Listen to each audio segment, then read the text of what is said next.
Senator, thanks very much for your time at a busy point. Good to see you, Melissa.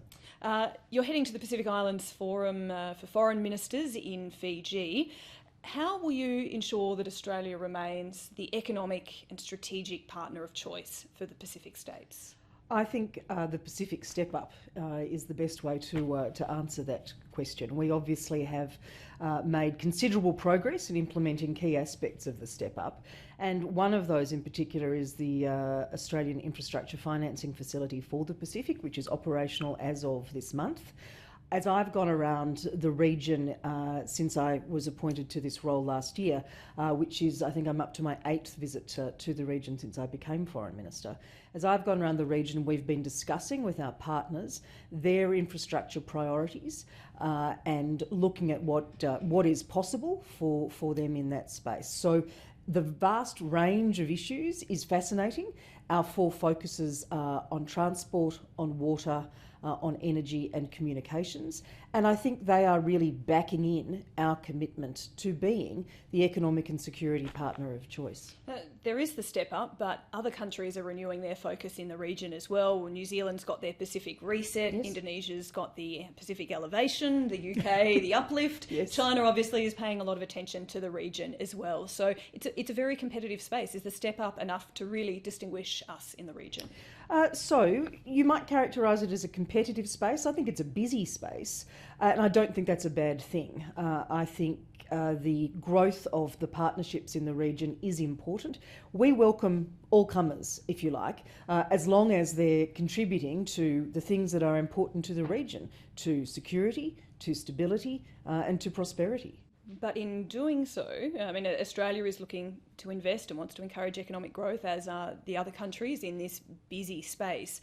We don't have the same means that some of those other countries do, particularly China. How do we make sure we maintain that preeminence as a security and economic partner when on one of the most fundamental areas, the sort of financial support we can offer, we don't have as much to give as a country like China? Well, I think one of the things that we can say is that we live here. This is our region. As the Prime Minister says, these countries are our Pacific family, and that is a very important starting point. We are engaging strategically with each of the countries in the region around the infrastructure financing, for example. The cables also that we're investing in, the Coral Sea cables with the Solomon Islands and Papua New Guinea, are another really good example of where Australia can respond to demand as it's identified by our partners. So you point to the facility. Let's go to that.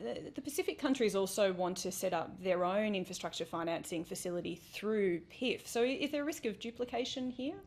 Well, the Asian Development Bank estimates the demand for infrastructure in the Pacific between now and 2030 at $46 billion. So I think the risk of duplication is minimal, but the importance of coordination is imperative. Pacific leaders have made it clear through the Boe Declaration last year that they see climate change as the most significant security challenge for the region. And many leaders have also made it clear they're not satisfied that Australia is doing enough. How will you respond to them when they raise this issue with you when you're in the region? Well, I was present for the adoption of the Boe Declaration in Nauru last year at the Pacific Island Forum Leaders meeting. And so we have continued our strong commitment to the declaration. I've been very careful to enunciate that whenever I've had the opportunity in public statements and comments. We are investing $300 million across the region in climate resilience focused support with Pacific Island countries across the current 4-year period. We also have a $1 billion commitment to developing nations across the 5 years to 2019-20. So we are speaking strongly in that context, and we also have been extremely clear, the Prime Minister leading from the front, that we will meet our commitments under the Paris Agreement. And that is something which is very important to the region. Some of the Pacific leaders, the Prime Minister of Tuvalu, for example, has made it clear that he doesn't think that that's enough. And he has said that he would find it difficult, a partnership with Australia, if Australia doesn't do more domestically on climate change. So is there more the Australian government can do domestically to show the Pacific that it is serious on this front? Well, we are very serious, and meeting our Paris commitments is the best symbol of that, in my view. We work very closely with Tuvalu. We're assisting them with the hosting of the Pacific Island Forum Leaders meeting in August. I visited there myself in February, I think, to open Australia's post there in Funafuti. That is a very strong indication of Australia's commitment to that partnership, of our engagement. The Prime Minister of Tuvalu and I turned the sod together on what will be the permanent site of our post there. But nonetheless, he's made it clear that they would like to see Australia do more domestically. So are they just going to have to be disappointed on that front? Well, I think that they should be pleased that Australia is meeting our Paris commitments. That is something which we are absolutely locked into doing, which the Prime Minister has articulated regularly, the ministers in the portfolio have articulated regularly, and which I reinforce as well. Can I just move to a few other issues to run through? Boris Johnson is the new Prime Minister of the UK.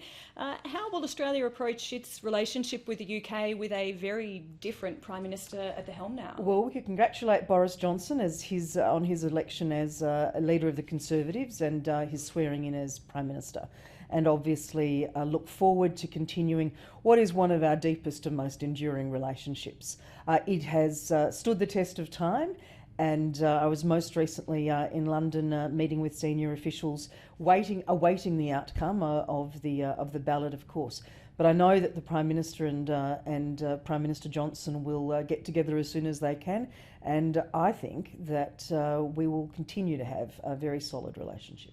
The UK government has most recently joined the European Union in the Persian Gulf. The US also has its own operations in the Gulf. Is there a role for Australia to contribute to security in the Strait of Hormuz? Well, we're always discussing these issues with our allies and partners, and most importantly, we are very focused on the imperative of safe and free movement through the international waters in that way. So we will continue to have those discussions. We have been contributing to the Combined Maritime Force in the Middle East for a very long time now. I believe we're on the 67th rotation of an Australian frigate to that force. That's part of what we've been contributing for some time. But any further requests would, of course, be considered on their merits, and essentially a matter for the Defence Minister, of course. But it is also a matter of foreign affairs, though. I mean, very much so. Indeed, we have different approaches to how to manage it. We have an EU initiative and a US initiative. If there is a role for us in ensuring security there, who do we work with?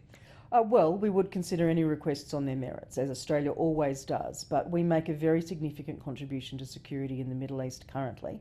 And I know that as a government which is very focused on national security and Australia's national interests, we will always make decisions on further contributions based on those criteria. And it would only be based if the request came. We wouldn't make a move of our own initiative to say we rely on freedom of navigation in this area for our energy security, therefore we proactively put up our hand to offer support. Well, I don't think it's helpful to speculate on those sorts of things. They are key decisions around national security, and governments will make them in their own way. Wonderful. Foreign Minister, thank you very much. Thanks, Melissa.